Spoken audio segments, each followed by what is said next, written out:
हमारे पिछले अनुभाग में जब हमने बाल पिशाच के आवाहन के विषय में बातें बताई थीं, तो वहाँ पर हमसे एक त्रुटि हुई थी, जिस पर हमारे प्रबुद्ध दर्शकों ने बाद में हमारा ध्यान आकृष्ट करवाया। वाग दोष के कारण हमने वहाँ एक मुहूर्त गणना में अशुद्धि की है। बाल की आराधना प्रधानता से उस समय की जाती है जब सूर्य मेष राशि में 0 से 4 डिग्री के मध्य संचार करते हैं। अंग्रेजी काल गणना के अनुसार अगर इसको हम परिभाषित करें, ऐसे तो वो सौर मान है, लेकिन प्रचलित भाषा में जो जनवरी फरवरी वाली बात है उसमें ये मध्य अप्रैल के आसपास समय पड़ता है, और असावधानी से हमने उसे 16, 17, 18 मार्च के आसपास बता दिया था। तो हमारे प्रबुद्ध दर्शकों ने इस ओर हमारा ध्यान आकृष्ट करवाया, इसलिए हम उनका धन्यवाद करते हुए इस त्रुटि को सुधारते हैं। और पहले हमने इसी विषय को अभिव्यक्त कर दिया कि बाल की पूजा का मुहूर्त सूर्य के मेष राशि के प्रथम 4 अंशों में संचार का समय होता है, और यह मध्य अप्रैल के आसपास आता है। कुछ लोग कमेंट में यह कह रहे थे कि ये सब बातें आप सार्वजनिक रूप से मत बताइए, ये मत कीजिए, वो मत कीजिए। देखो, चुपचाप देखो वीडियो, पसंद आती है अच्छी बात है, नहीं आती है तो आप जा सकते हैं। हम आपके सुझावों का, आपके प्रतिक्रियाओं का सम्मान करते हैं, लेकिन ऐसे अलग अलग लोग अलग अलग बातें करेंगे तो हम एक एक व्यक्ति के पीछे पीछे चलकर उनकी डिमांड पर ये अभियान नहीं आगे बढ़ा सकते। जब हमने पश्चिमाम्नाय तंत्र का सबसे पहले नाम लिया था, इसके विषय में जिज्ञासा किसने व्यक्त की थी? तुम हमारे पुराने वीडियो जाकर देखो, कमेंट में कितने लोगों ने कहा कि पश्चिमाम्नाय तंत्र के बारे में बताइए, इसके बारे में बताइए, इसके बारे में बताइए। अब जब हम बताने लगे तो लोग कहने मत बताइए, मत बताइए, मत बताइए। तो कोई व्यक्ति आएगा, कहेगा कि देखो ऐसा है, बिना बैकग्राउंड म्यूजिक के वीडियो बनाओ, दिन में वीडियो बनाओ। फिर कोई व्यक्ति कहेगा कि नहीं नहीं, बैकग्राउंड म्यूजिक से तो वाइब आती है, एकदम फीलिंग आती है, लेकिन ये जो लाल पीला कर देते हैं फिल्टर में वो ठीक नहीं है। फिर कुछ लोग कहेंगे कि नहीं नहीं, जो चल रहा है बहुत बढ़िया चल रहा है। कुछ लोग कहेंगे कि नहीं, ये तो काल्पनिक बात कर रहा है। कुछ लोग कहेंगे कि नहीं नहीं, ये तो बिल्कुल प्रामाणिक बात है। कुछ लोग कहेंगे पश्चिमाम्नाय तंत्र के बारे में बताओ। कुछ लोग कहेंगे कि नहीं नहीं, ये सारे मंत्र विधान इत्यादि मत बताओ। और कुछ लोग कहेंगे ये तो शैतानों का ही प्रचार कर रहा है, मृक्षराज का ही प्रचार कर रहा है। तो ये सब बातें मत बोलो, नहीं तो एक दिन होगा मैं कमेंट का ही विकल्प बंद कर दूंगा। फिर जिसको जो बोलना है अपने मन में बोलना, और हमको जो बोलना है वीडियो के माध्यम से अपनी बात हम बोलते रहेंगे। कुछ लोग यह परामर्श दे रहे हैं कि प्रेमानंद बाबा के बारे में मत बोलो, चाहे जिसके विषय में बाकी जिसको जो बोलना है सो बोलो। तो ऐसा थोड़ी ही कि प्रेमानंद बाबा चाहे कि तुम्हारे अन्य कोई श्रद्धेय गुरुजन सब सुरखाप के पर लगा के पैदा हुए थे या स्वयं नहीं बोल सकते हैं। जिसका हमने नाम लिया है जिस प्रकरण में, वो व्यक्ति स्वयं हमसे संवाद करे, या उस व्यक्ति के द्वारा कोई अधिकृत प्रतिनिधि हमसे बात करे कि भाई हम नहीं बात कर सकते तो हम इस व्यक्ति को नियुक्त करते हैं इस विषय में संवाद करने के लिए। तो तुम न वो व्यक्ति हो जिसका हमने नाम लिया, न तुम उस व्यक्ति के द्वारा अधिकृत किए गए व्यक्ति हो, तो किस अधिकार से हम तुम्हारी बात माने, किस अधिकार से हम तुमसे इस विषय में संवाद करें? ऐसे तो फिर रामपाल का चेला आकर कहेगा कि हमारे गुरु के बारे में मत बोलो, ऐसे गिरधर मिश्र का चेला आकर बोलेगा हमारे गुरु के बारे में मत बोलो। और सारे चेलों का यही कहना है कि मेरे गुरु के बारे में मत बोलो, बाकी चाहे जिसके बारे में जो बोलना है सो बोलो। तो पहले तुम लोग आपस में निर्णय कर लो कि किसके विषय में बोला जा सकता है और किसके विषय में नहीं। अब तो उसी के विषय में चिंतन करना पड़ेगा, तुम में से सर्वश्रेष्ठ कौन है। नहीं तो आपस में तो केवल शास्त्रीयता का मर्दन करते हुए, केवल एक दूसरे की चापलूसी में, एक दूसरे के अनावश्यक अतिशयोक्तिपूर्ण महिमा मंडल में तुम लोग का जीवन बीतता रहेगा, और फिर तुम यही चाहोगे कि कोई तुम्हारे विषय में कोई भी बात न कहे। सनातन धर्म में अलग अलग दिशाओं के कुछ निश्चित दिक्पाल देवता बताए गए हैं, और उन दिक्पाल देवताओं के साथ साथ दिग्राक्षसों की भी बात होती है। इसमें 2 मत हैं, एक वैदिक मत और एक तांत्रिक मत। वैदिक मत में जो दिग्राक्षसों की बात है उसका वर्णन अथर्वण संहिताओं और उपनिषदों में प्राप्त होता है, और जो तांत्रिक मत के दिग्राक्षसों की चर्चा है वह भैरवी तंत्र इत्यादि में प्राप्त होता है। प्रत्येक दिशा के लिए जो दिग्राक्षस नियुक्त होते हैं, उन दिग्राक्षसों के अधिकार में 18 कोटि सहस्र पिशाच होते हैं। 18 कोटि सहस्त्र को आप सरलता से ऐसे समझें, अगर सीधे सीधे अर्थ लगावें तो 18 खरब राक्षस या पिशाच श्रेणी के जो तत्व हैं वो एक एक दिग्राक्षस के अधिकार में आते हैं। और इन दिग्राक्षसों के नाम क्या हैं? पूर्व दिशा में व्रजक नाम का राक्षस है, अग्नि दिशा में अग्निज्वाल नाम का राक्षस है, दक्षिण दिशा में एक पिंगलक नामक राक्षस है, नैऋत्य दिशा में मरीचक नामक राक्षस है, पश्चिम दिशा में मकरासुर है, मकर नामक राक्षस है, वायव्य दिशा में तक्षक नाम का राक्षस है। ये तक्षक नाग नहीं है, ये तक्षक नाग भिन्न होते हैं। ये तक्षक नाम का दिग राक्षस है जो वायव्य दिशा का अधिकारी है। उत्तर में महाभीम नाम का, ईशान में भैरव नाम का, नीचे पातालवासी नाम का, ऊपर ब्रह्मरूप नाम का, और हम सबों के हृदय में अविद्या का आश्रय लेकर घुसपैठ करने के लिए प्रस्तुत भीमक नाम का राक्षस होता है। ये आगमुक्त मत भैरवी तंत्र में है। अथर्वण मतों के अनुसार इन राक्षसों के नाम में कुछ परिवर्तन हो जाता है। जैसे पूर्व दिशा में त्रिशूलक नाम का राक्षस, अग्नि दिशा में मारीच नाम का राक्षस, दक्षिण दिशा में एक पिंगलक, इसका नाम दोनों में समान है, दोनों मतों में। नैऋत्य दिशा में सत्यक नाम का राक्षस, पश्चिम में खल नाम का राक्षस, वायव्य दिशा में प्रलंबक नाम का राक्षस, उत्तर दिशा में अश्वालक राक्षस, ईशान दिशा में उन्मत्तक नाम का राक्षस, नीचे पाताल निवासी राक्षस, ये भी नाम दोनों परंपराओं में समान है, ऊपर आकाशवासी राक्षस, और अवांतर मतलब अंदर में भीमक नाम का राक्षस, ये भी नाम समान है। तो वैदिक और तांत्रिक दोनों परंपराओं में कुछ दिग्राक्षसों की बात होती है। ये हम आपको जो निगमागम सम्मत व्यवस्था सनातन धर्म में है उसके अंतर्गत बताते हैं। लेकिन ये शक्तियाँ इतनी ही हैं ऐसा नहीं। इसके अलावा म्लेच्छ राज के अनुयायियों के यहाँ 4 प्रकार के दिक्पिशाचों की भी आराधना होती है। उन दिक्पिशाचों के विषय में भी हम आपको अवगत करा रहे हैं। हम पुनः आपको चेतावनी देते हैं कि ये सब जो बातें हम बता रहे हैं, जो लोग यह मानते हैं कि हमें इन बातों को नहीं बताना चाहिए, वो पहले सलाहकार हर बात में बनना बंद करें। अगर हम कुछ बता रहे हैं तो आपसे अधिक विशेषज्ञता है हमारी उस विषय में, और उसके परिणामों को आपसे बेहतर हम समझ रहे हैं, तभी कुछ बोल रहे हैं या कुछ छिपा रहे हैं। तो इसीलिए अगर आपको वो बातें अच्छी नहीं लग रही हैं या आपको यह आशंका है कि उससे बहुत से लोग नकारात्मक शक्तियों पर आकर्षित होंगे, तो जान लीजिए कि जिन लोगों के पास इतना सामर्थ्य होता है कि वो ऐसी शक्तियों को बुला सकें और आकर्षित हो सकें, वो हमारे वीडियो पर आश्रित नहीं है इन बातों के लिए कि हमारा वीडियो देखेगा तब उसको जानकारी होगी, तब वो बुलाएगा और म्लेच्छराज का अनुयायी बन जाएगा। और जिन लोगों की क्षमता यह नहीं है कि अपने वार्ड का पार्षद एक फ़ोन पर अपने पास बुला लें, वो व्यक्ति हमारे वीडियो को देख भी लेंगे तो इन पैशाचिक शक्तियों को न बुला सकते हैं न कनेक्ट कर सकते हैं। ऐसे लोग पहले से अपने जीवन में इतनी नकारात्मकता और तमोगुण से भरे हुए हैं कि इन मंत्रों की आवश्यकता नहीं है उन लोगों को, या इन विधानों का आवश्यकता नहीं है उन लोगों को कि वो किसी प्रकार का तामसिक प्रयोग कर सकें और किसी प्रकार से अपने मन को इस प्रकार के तामसिक या पैशाचिक शक्तियों से जोड़ सकें। तो इसीलिए जो भी व्यक्ति इस वीडियो को देखे केवल इस बात के लिए देखे ताकि वो शत्रु की कार्य प्रणाली को समझे, वो समझे कि शत्रु कार्य कैसे करता है, वो समझे कि उसके मत में किन बातों के माध्यम से पावर को डिराइव किया जाता है, सोर्स ऑफ पावर क्या है उनके पास। तो हम आपको बता रहे थे दिग्राक्षसों के विषय में। म्लेच्छराज के मत में कौरसन नामक एक पिशाच की पूजा होती है। ये भी एक पिशाच नायक है और कौरसन के अंतर्गत 72 पिशाच वाहिनियाँ काम करती हैं। कौरसन पश्चिम दिशा से अपनी शक्तियों को प्रसारित करते हुए म्लेच्छराज के अभियानों की रक्षा करता है। पश्चिम दिशा का यह अधिपति है, या कहें तो संरक्षक है, या कहें तो ये द्वारपाल है। म्लेच्छराज की जो पैशाचिक किलेबंदी है उसमें 72 पिशाच वाहिनियों के साथ ये पश्चिम दिशा की ओर से उसकी रक्षा करता है। इसके बाद उत्तर दिशा की ओर से रक्षा करने वाला एक पिशाच है, यह भी 72 पिशाच वाहिनियों का नायक है और इसका नाम है जिमिनियर। जिमिनियर को कहीं कहीं जैमिमार भी कहा गया है और ये उत्तर दिशा की ओर से म्लेच्छराज के अभियान को संरक्षण प्रदान करता है। इसके बाद एक गाप नाम का पिशाच होता है। इस गाप नामक पिशाच के पास 66 वाहिनियाँ हैं पिशाचों की, और ये 66 वाहिनियों के माध्यम से अपने म्लेच्छराज के जो अनुयायी हैं उनकी स्त्रियों के स्वास्थ्य की रक्षा करता है। म्लेच्छराज के अनुयायियों के स्त्रियों की या फीमेल जो उसकी फॉलोअर्स हैं उसके स्वास्थ्य की रक्षा करता है और अपने यौन तृप्तियों को पूर्ण करने के लिए उन स्त्रियों को यह बल प्रदान करता है कि वो पुरुषों का वशीकरण कर सकें और पुरुषों को अपनी ओर आकृष्ट कर सकें। तो म्लेच्छराज की संस्था में बहुत सी ऐसी स्त्रियां जो कि अन्य पुरुषों का वशीकरण करके, सम्मोहन करके उनकी सैक्रिफिशियल जो बलिदान की वृत्ति है वो प्रदान करते हैं या उनको नष्ट करते हैं, तो उनको इसी गाप से शक्ति प्राप्त होती है। साथ ही ये वस्तुओं को इधर उधर करने का भी काम करता है। मेरे निजी संज्ञान में बहुत से ऐसे लोग हैं जो अपने जीवन में पैसों के गायब होने से बड़े परेशान रहे। मतलब घर बंद है, तिजोरी बंद है और घर में कोई दूसरा नहीं है, फिर भी उनके रखे पैसे गायब होने लगे बंद तिजोरी में से। ऐसे बहुत से लोग मेरे निजी परिचय में हैं। बाद में उनका समाधान करने का भी हमने प्रयास किया और बहुत से लोगों के कष्ट भी दूर हुए।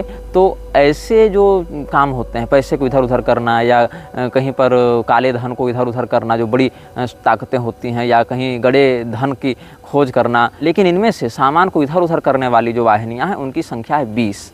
और ये गाप जो है वह दक्षिण दिशा की ओर से म्लेच्छराज के अभियान को संरक्षण प्रदान करता है।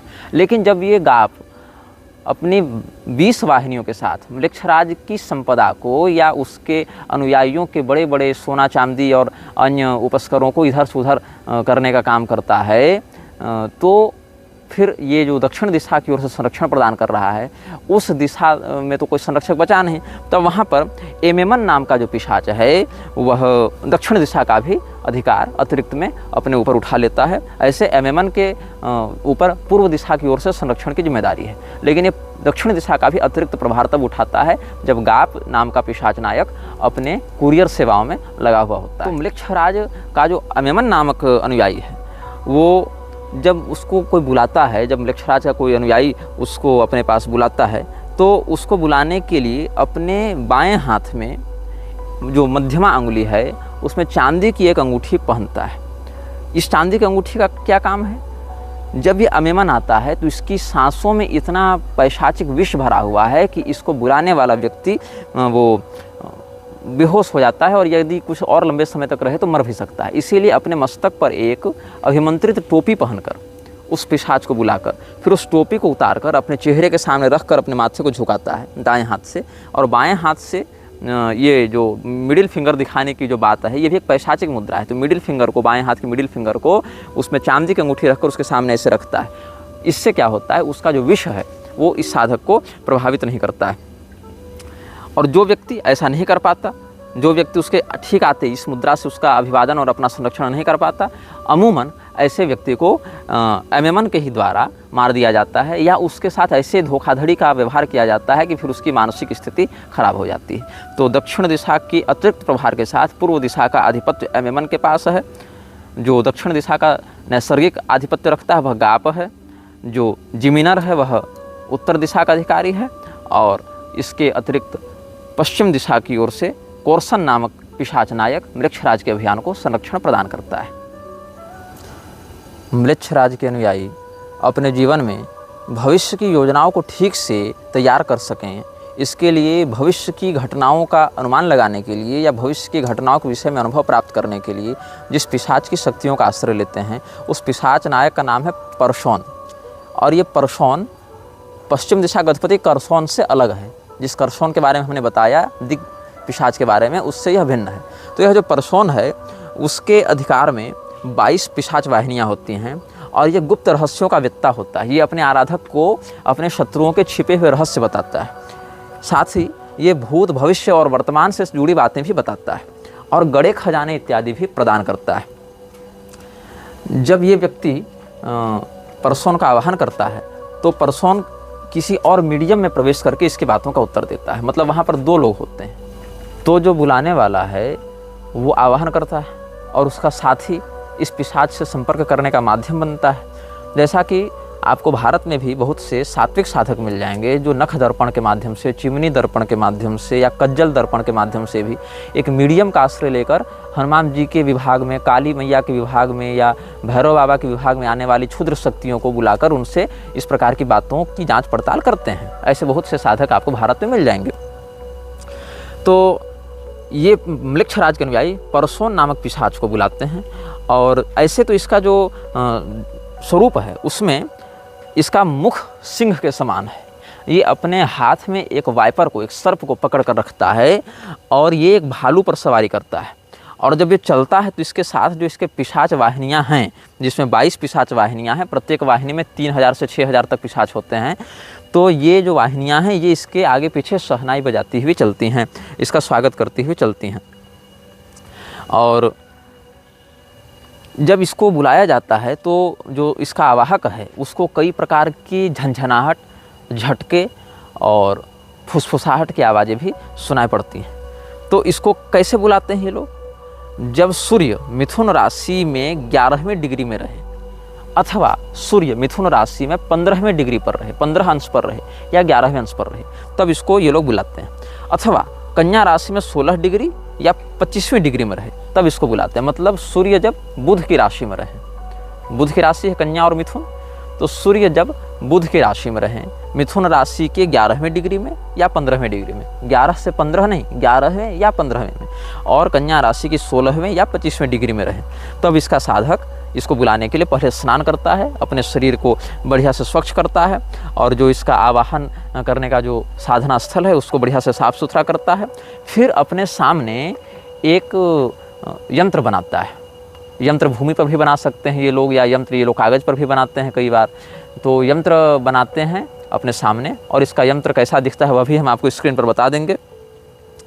और काले रंग के या पीले रंग के मोमबत्ती का प्रयोग किया जाता है, क्योंकि ये भालू पर सवारी करता है और भालू काले रंग का होता है, इसका मुख सिंह का है, और ये पीले रंग का सिंह का मुख होता है, पीताभ आभा होती है उसकी पीले रंग की।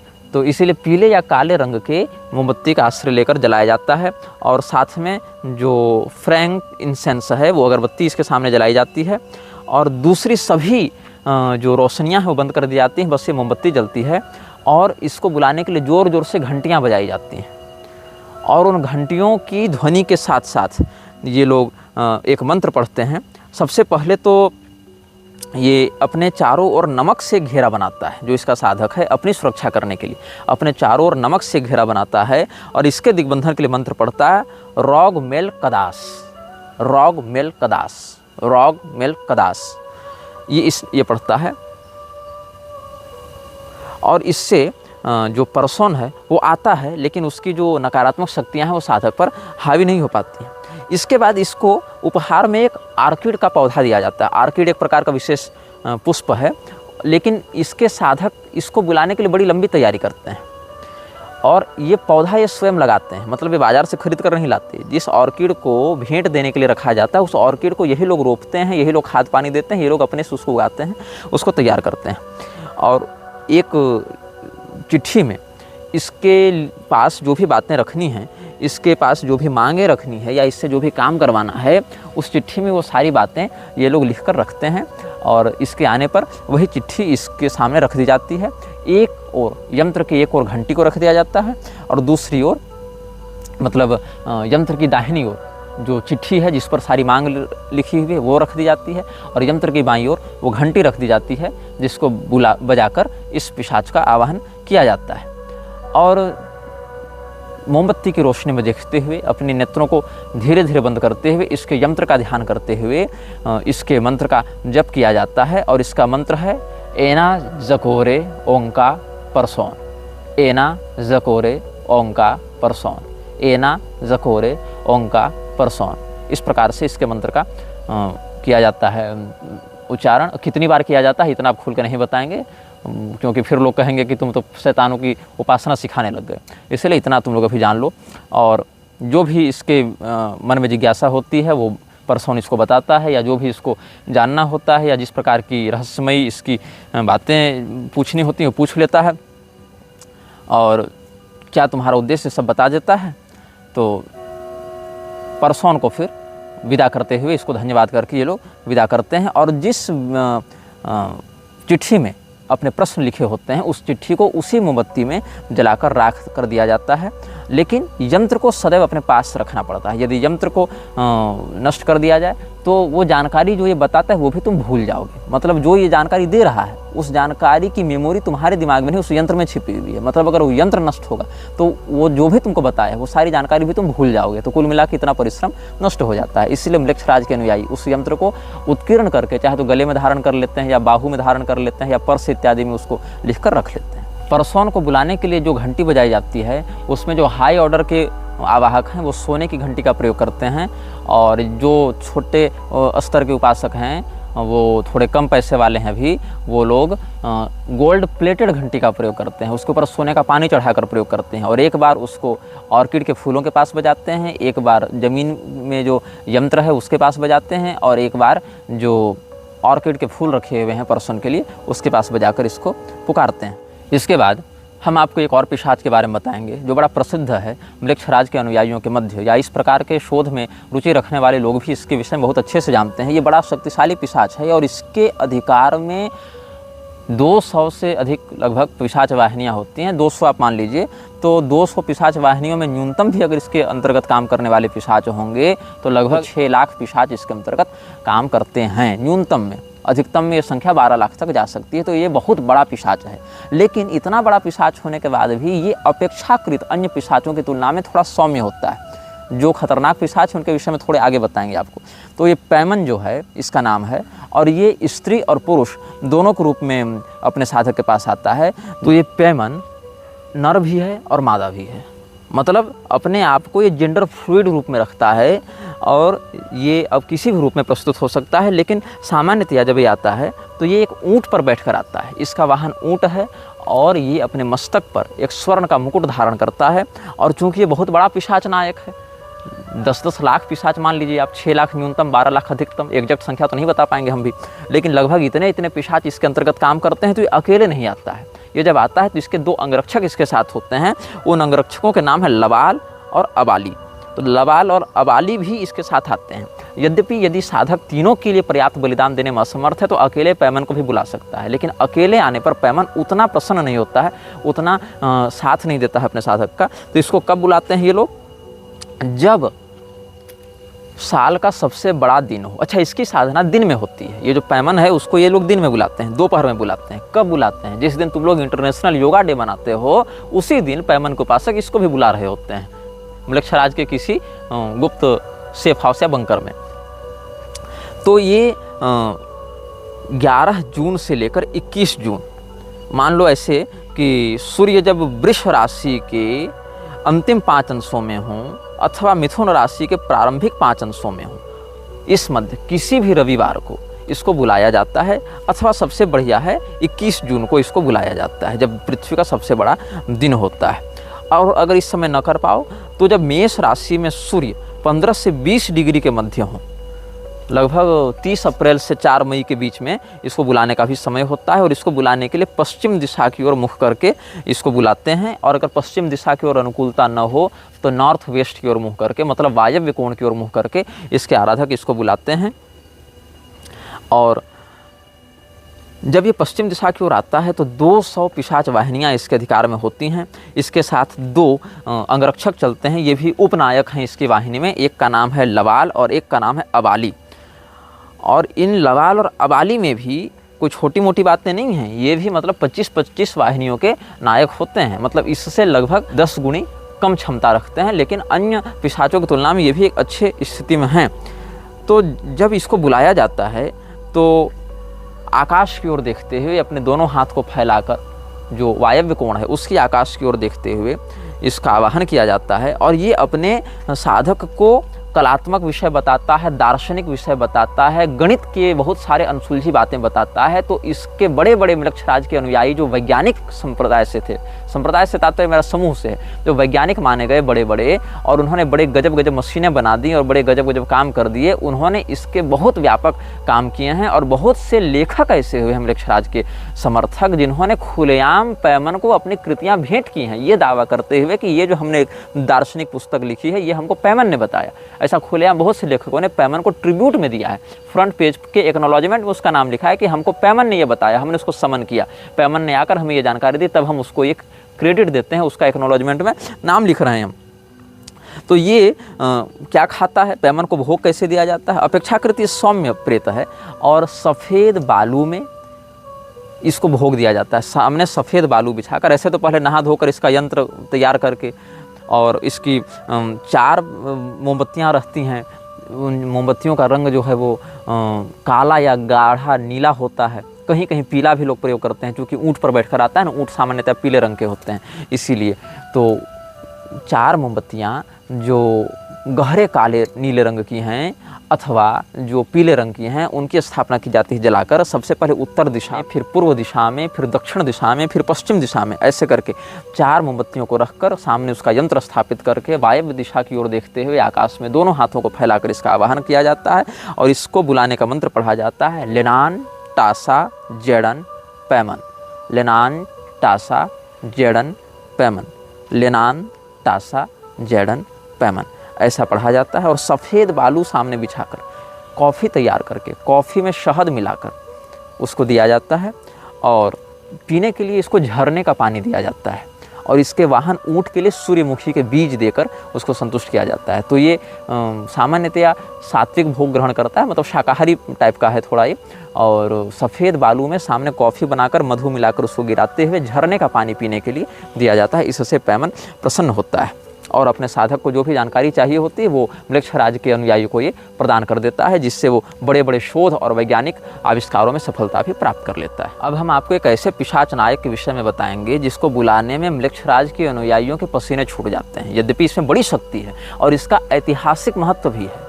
इसकी सहायता से एक बहुत बड़े ऐतिहासिक घटना को जन्म दिया गया था और दबी चुबी भाषा में, थोड़ी दबी जबान में, लेकिन बहुत से लोग इसको स्वीकार भी करते हैं और कुछ तो खुलेआम भी स्वीकार करते हैं इस बात को।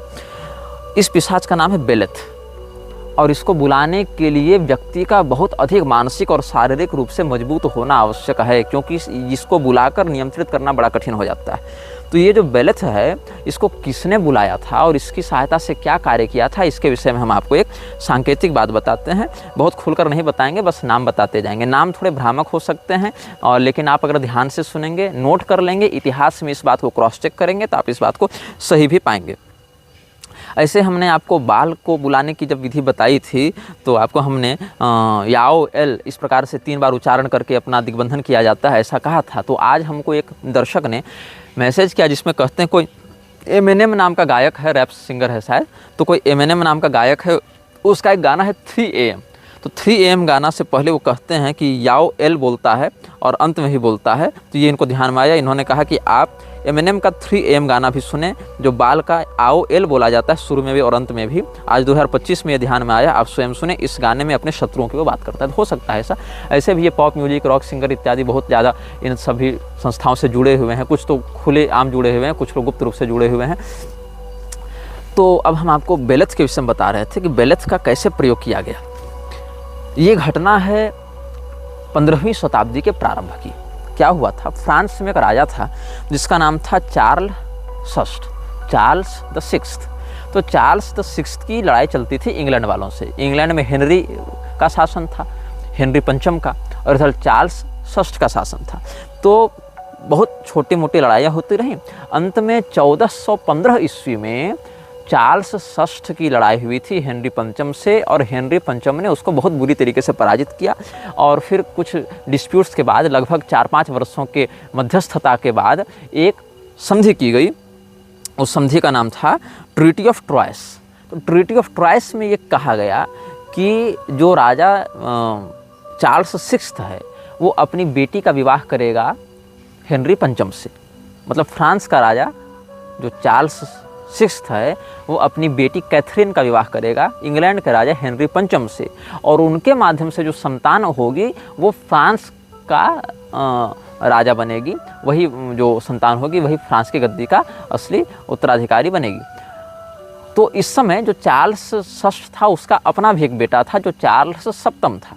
तो इसने क्या किया, अपनी बेटी कैथरीन का विवाह कर दिया हेनरी पंचम से, और चार्ल्स सप्तम जो एक लेजिटिमेट आयर था थ्रोन का, लेजिटिमेट आयर को उसने बेदखल कर दिया, उसको इनहेरिटेड करने से मना कर दिया, डिसइनहेरिटेड कर दिया। तो इससे क्या हुआ, हेनरी पंचम अब बेटा होगा, संतान होगी, तब तो राजा बनेगी। तब तक वो संरक्षक राजा के रूप में फ्रांस की गद्दी का संरक्षण करता रहा और प्रभाव तो उसी का अधिक था क्योंकि संधि में वो जीत चुका था और उसी का बेटा होने वाला वारिस था। तो जब बेदखल किया गया इसको, किसको, चार्ल्स सप्तम को अपने पैतृक राज्य से, तब इसने पैशाचिक शक्तियों की आराधना करना प्रारंभ किया। और पैशाचिक शक्तियों की आराधना, ये संधि कब हुई है, ये संधि हुई है 21 मई 1420 ईस्वी में। 21 मई 1420 ईस्वी में ये संधि हुई। और जब इसको बेदखल किया गया चार्ल्स सप्तम को अपनी पैतृक गद्दी से, तो उसके बाद इसने जब पैशाचिक शक्तियों का आराधना की तो बहुत अंदरूनी बातों से जो अभिज्ञ हैं, जो जुड़े हुए हैं इन पैशाचिक साधनाओं से, वो लोग यह स्पष्ट कहते हैं उसने बेलेथ का आवाहन किया था। कैसे किया था ये बाद में बताऊंगा। उसने बेलेथ का आवाहन किया और उससे मदद मांगी कि तुम हमको राज्य सत्ता दो, हमारे शत्रुओं का नाश करो, क्योंकि हमारा तो अधिकार भी बनता है। तो बेलेथ ने उसकी मदद की और बेलेथ ने इसके शत्रुओं का संहार किया। सबसे पहले बेलेथ ने किसको मारा, हेनरी पंचम को मारा। हेनरी पंचम को कब मारा बेलेथ ने, 31 अगस्त 1422 ईस्वी को मारा। उस समय हेनरी षष्ठ का जन्म हो चुका था जो फ्रांस का होने वाला राजा बनता उस ट्रीटी ऑफ ट्रॉयस के आधार पर। तो वो फ्रांस का राजा बनने वाला था। उस समय 8 महीने का वो नवजात शिशु था। उसी समय उसके पिता को मार दिया गया 31 अगस्त 1422 को, पहले उसी को मारा। फिर जो इधर चार्ल्स सप्तम का बाप था चार्ल्स षष्ठ वो भी पागल होकर मरा था। उसको लगता था कि मैं कांच का बना हुआ हूँ और मैं कहीं किसी से मिलूंगा तो मैं गिर जाऊंगा, इसलिए अपने चारों ओर उसने लोहे सिलवा रखे थे अपने कपड़े में ताकि हम बिखर न जाएं। मैं कांच का बना हूँ ऐसा उसको लगता था भ्रम। तो उसको भी लोग कहते हैं कि बहुत ज़्यादा वो मानसिक रूप से पागलपन का शिकार था। पागलपन का शिकार था कि पिशाचाक्रांत था, ये तो रहस्य का विषय है। लेकिन हेनरी पंचम जो इंग्लैंड का राजा था, अगर सोचो फ्रांस का राजा पहले मर जाता तो हेनरी पंचम तो दावा कर ही लेता गद्दी पर, इसलिए पहले वहीं से निपटाया, इंग्लैंड वालों को पहले मारा आभिचारिक क्रियाओं से। और वहाँ पर जब मारा गया हेनरी पंचम तो उसका 8 महीने का बेटा क्या कर लेता, वो तो इन्फेंट था एक प्रकार से। तो ये जो चार्ल्स षष्ठ है वो भी मरा। कब मरा? हेनरी पंचम मरा 31 अगस्त 1422 को और चार्ल्स षष्ठ मरा 21 अक्टूबर 1422 को, मतलब तो लगभग 2 महीने के बाद ये मर गया और ये दोनों मर गए। अब लेजिटिमेट उत्तराधिकारी कौन हो गया? चार्ल्स सप्तम हो गया। लेकिन क्या हुआ कि इंग्लैंड की जो सैन्य शक्ति थी वो बड़ी मजबूत थी, तख्ता पलट तो कहीं भी लोग चाहते हैं। तो उस समय उन लोगों ने क्या किया, यह कहा कि चूंकि ट्रीटी ऑफ ट्राइस हो चुका है इसीलिए हम चार्ल्स सप्तम को राजा नहीं बनने देंगे। यद्यपि वैध उत्तराधिकारी वो था, लेकिन चूंकि इस राजा की मृत्यु से 2 साल पहले ही एक संधि हो चुकी है इंग्लैंड वालों के साथ और इंग्लैंड वाले भी अपना दावा ठोके कि ठीक है 8 महीना का है हेनरी 6 लेकिन जिंदा तो है, राजा तो है, तो उसका ही राजाभिषेक कर दिया गया कि जब ये योग्य होगा तो अपनी गद्दी संभालेगा। इसमें उदय होता है एक लड़की का। इस लड़की की उम्र कितनी है? मात्र 12 साल। 12 साल की इस लड़की ने लोगों को कहा कि मुझे ईश्वर के संकेत मिल रहे हैं। अब वो संकेत ईश्वर के थे कि बेलेथ के थे, ये तो खैर अलग अलग मान्यताओं की बात है। वो लोग तो क्राइस्ट को या गॉड को मानते थे, क्रिश्चियन थे ना, लेकिन रहस्यवेत्ताओं का कहना है कि वो ईश्वर के संकेत नहीं थे, वो गॉड के संकेत नहीं थे या वो क्राइस्ट के संकेत नहीं थे, वो थे बेलेथ के संकेत। उस 12 साल की लड़की में यह हिम्मत भरी गई कि वो खुलेआम कर सके कि इंग्लैंड की दावेदारी को हम अस्वीकार करते हैं। जिस समय लड़कियों का पढ़ना लिखना बैन था यूरोप में, तो इस बात को ध्यान दो, ये 15वीं शताब्दी की बात है। जिस समय चर्च में लड़कियों को केवल इसीलिए जिंदा जला दिया जाता था कि वो 2 दूना 4 करना जानती थी, गणित इत्यादि पढ़ लेती थी, इसके लिए उनको जिंदा जला के विच क्राफ्ट का आरोप लगा के मार दिया जाता था। उस समय ये लड़की आती है, 12 साल की लड़की। इसका 1424 में सबसे पहला भाषण होता है जिसमें ये कहती है कि हम साक्षात्कार कर चुके हैं उस ईश्वर का और उसने मुझे कहा है कि जो चार्ल्स सप्तम है वही राजा बनेगा, लेजिटिमेट राजा वही राजा बनेगा। और उसके बाद राजा की सेना की नायिका बनकर ये युद्ध लड़ती है, इंग्लैंड की सेना को हराती है और चार्ल्स सप्तम को राजा बनवाती है। लेकिन एक जगह ये गिरफ्तार हो जाती है और 19 साल की उम्र में, मतलब ये अभियान इसका लगभग 6-7 साल चला और 19 साल की उम्र में 1431 ईस्वी में अंग्रेजों ने इसको पकड़ के जिंदा जला दिया था। और इस घटना के 24 साल के बाद उस समय का जो तात्कालिक पोप था, पोप कैलिक्सटस जो था कैलिक्सटिकस तृतीय, उसने इसको शहीद का दर्जा दिया और 1920 ईस्वी में पोप बेनेडिक्ट 15 ने इसको संत की उपाधि दे दी। चूँकि वो लोग वेटिकन वाले देते हैं, तो मदर टेरेसा को भी संत बताए घूम रहे हैं, तो इसको उन्होंने संत की उपाधि दे दी थी चर्च वालों ने। लेकिन ये सोचना कि एक राजा अपने विरोधी राजा से हार कर अपनी बेटी उसको देता है, अपनी गद्दी उसको देता है, लेकिन गद्दी पाने से पहले वो मर जाता है और वो जो संधि करने वाला पिता है जो अपने पुत्र को राज्य से बेदखल करता है वो भी ठीक 2 महीने के बाद मर जाता है। और उसके ठीक 2 साल के बाद जब जनता में विद्रोह होता है और इंग्लैंड की सैन्य शक्ति के सामने लोग नहीं टिक पाते, तब एक लड़की आती है और वो लड़की जिस समय इंग्लैंड में या फ्रांस में लड़कियों का पढ़ना लिखना भी बैन था, उस समय वो सेना की कमांडर बनती है और अंग्रेजों को हराती है और इसको राजा बनवाती है और बाद में फिर अंग्रेज उसको जिंदा जला देते हैं। लेकिन कम से कम इतना घटनाक्रम हो जाता है। तो ये क्यों हुआ? ये बहुत ही असाधारण घटना यूरोप के इतिहास में हुई थी। आप इसको क्रॉस वेरीफाई भी कर सकते हैं। उस लड़की का नाम है जॉन ऑफ आर्क। एक फिल्म भी इस पर आई थी जिसमें बेनेडिक्ट कम्बरबैच ने, जो हीरो है, वो क्या करता है, वो जो जादूगर नहीं है, क्या नाम है उसका, वो लाल दुपट्टा उड़ गया मेरे हवा के झोंके से जो पहन के उड़ता रहता है, स्ट्रेंज, डॉक्टर स्टीफन स्ट्रेंज, वो है उसमें। और एक वो है जो कॉलिंस की पत्नी है, स्कारलेट जॉनसन, वो उसमें अभिनेता और अभिनेत्रियां हैं। ये बायोपिक टाइप का वो बनाया है लोगों ने। तो अगर आपको और अच्छे से इसको मनोरंजक रूप से देखना है तो वो सब भी आप देख सकते हैं। इसके आवाहन की जो बात है, बेलेथ के आवाहन की जो बात है, उसके विषय में हम आपको कुछ संकेत कर रहे थे। तो इस बेलेथ को बुलाने के लिए जब इसका साधक आवाहन करता है तो इसको बुलाने की 2 पद्धतियाँ हैं। एक तो आप जगे रहें उस समय इसको बुलाएं, या फिर आप इसको बुलाकर सो जाएं। तो ये जगी हुई अवस्था में संवाद करता है और सोई हुई अवस्था में भी संवाद करता है। तो जब जगी हुई अवस्था में आता है तो एक घुड़सवार पुरुष के रूप में आता है जिसका मुख बिल्ली का है, लेकिन ये घोड़े पर बैठा हुआ है, मुख बिल्ली का है, शहनाई बजाते हुए आ रहा है और इसके मस्तक पर स्वर्ण का एक मुकुट है, ऐसा भी स्वरूप होता है। और जब सोई हुई अवस्था में साधक के पास ये सपने में आता है तो 16 साल की भूरे बालों वाली एक स्त्री के रूप में आता है, एक किशोरी के रूप में आता है और अपने आवाहक के साथ रमण करता है। उस 16 साल की स्त्री के रूप में ब्लॉन्ड हेयर्स वाली आता है और रमण करता है और फिर इससे संवाद स्थापित करता है। तो इसको कब बुलाया जाता है? जब सूर्य कर्क राशि के 1 से 10 डिग्री में रहते हैं तब इसको बुलाया जाता है। यदि उस समय साधक इसको बुलाने में असफल हो जाए या वो मुहूर्त फेल कर जावे तो फिर जब सिंह राशि में सूर्य 5 से 9 डिग्री तक रहते हैं तब इसको बुलाया जाता है। और जब मिथुन राशि में सूर्य शून्य से 4 डिग्री में होते हैं तब भी इसको बुलाया जाता है। तो या तो सूर्य कर्क राशि में 1 से 10 डिग्री में रहें, या सिंह राशि में 5 से 9 डिग्री में रहें, या मिथुन राशि में 0 से 4 डिग्री में रहें, तब इसको बुलाया जाता है। इस बीच में, इन डिग्रियों के बीच में कभी भी मंगलवार पड़े तब इसको बुलाया जाता है। इसको बुलाने से पहले हैज़ल वुड की बनी एक छड़ी अपने पास रखनी पड़ती है, क्योंकि ये आसानी से कंट्रोल नहीं होता। ये आ तो जाता है लेकिन ये अपने साधक को भ्रमित करने, धमकाने, डराने का प्रयास करता है। इसीलिए इसको बुलाने से पहले अपनी सुरक्षा करके इसको वश में करने के लिए हैज़ल वुड की लकड़ी जो होती है उससे बनी हुई एक छड़ी को ये लोग हाथ में रखते हैं। इसको क्या दिया जाता है भोग में?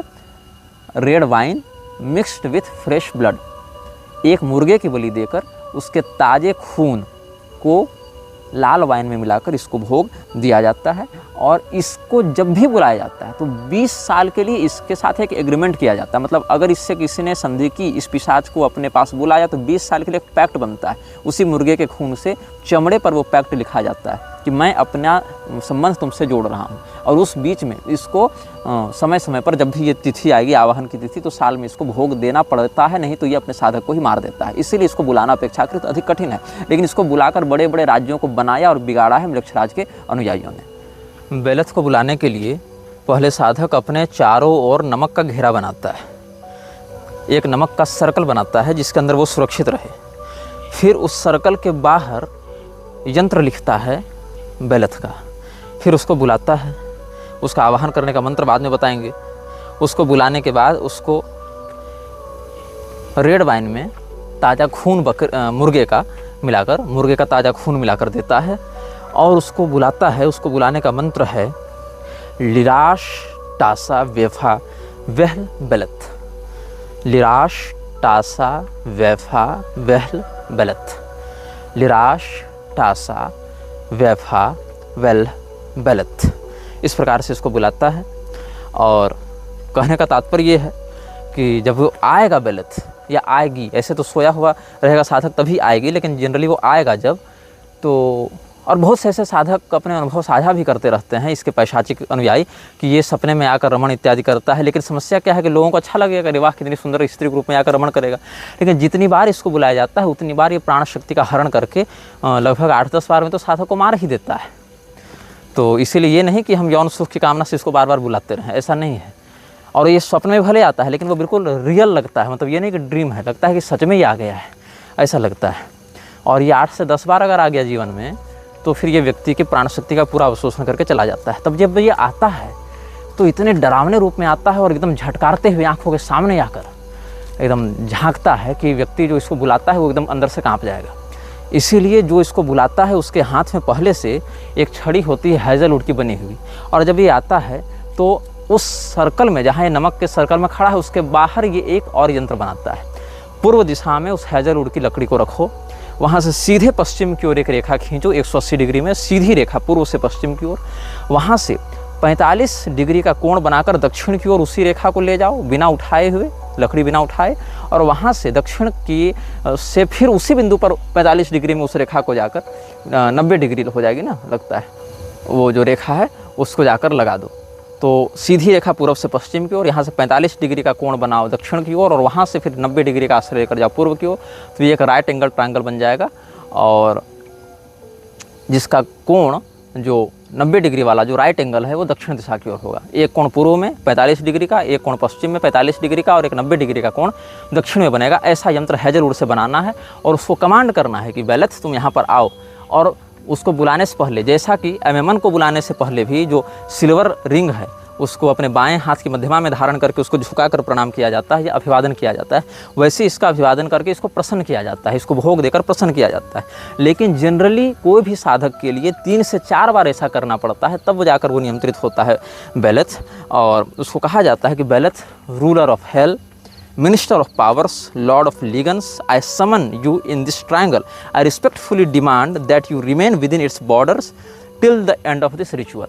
मतलब हे नरक के सरताज बादशाह, इस प्रकार से उसको ये लोग बुलाते हैं मृक्षराज के अनुयायी। स्वागत करता हूँ मैं आपका, मैं आपको पूरे सम्मान के साथ इस रेखा में, इस ट्रायंगल में आने का, इस त्रिकोण में आने का निमंत्रण देता हूँ और तब तक वहाँ पर रहने का कहता हूँ। यावत पूजावसानम में तावत तुम सुस्थिरो भव, जब तक हमारा यह रिचुअल समाप्त न हो जाए तब तक तुम वहीं पर रहो और तब तक तुम हमारे आदेश के अनुसार या जो हमारी इच्छा है उसके अनुसार तुम कार्य करो। इस प्रकार से इसको कहा जाता है। और 85 पिशाच वाहिनियाँ, 85 जो हैं इसकी वाहिनियाँ इसकी कंट्रोल में रहती हैं और ये बिल्कुल क्रोध से आता है और इसका प्रयोग करके ही अधिकाधिक लव जिहाद को फैलाया जाता है। और ये जिस भी व्यक्ति को चाहे किसी भी व्यक्ति के प्रति आकृष्ट कर दे और उसके अपने विवेक को बिल्कुल नष्ट कर देता है। बेलेथ की ये ताकत होती है कि ये किसी भी लड़की को किसी भी लड़के के प्रति ऐसा पागल कर सकता है कि फिर उसको इस प्यार के अलावा कुछ नहीं दिखता है।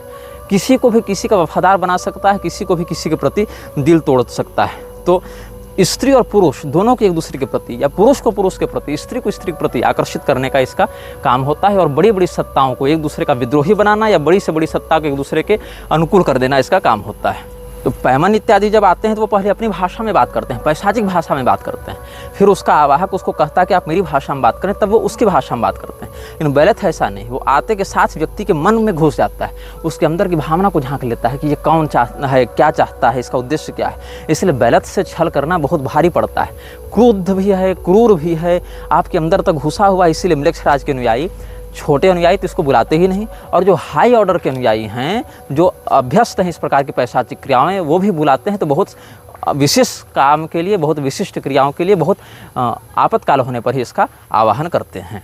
यह वीडियो जल्द ही हटा दिया जा सकता है। कृपया थर्ड पार्टी ऐप्स का उपयोग करके डाउनलोड करें। आप इस वीडियो को अपने चैनल पर फिर से अपलोड भी कर सकते हैं।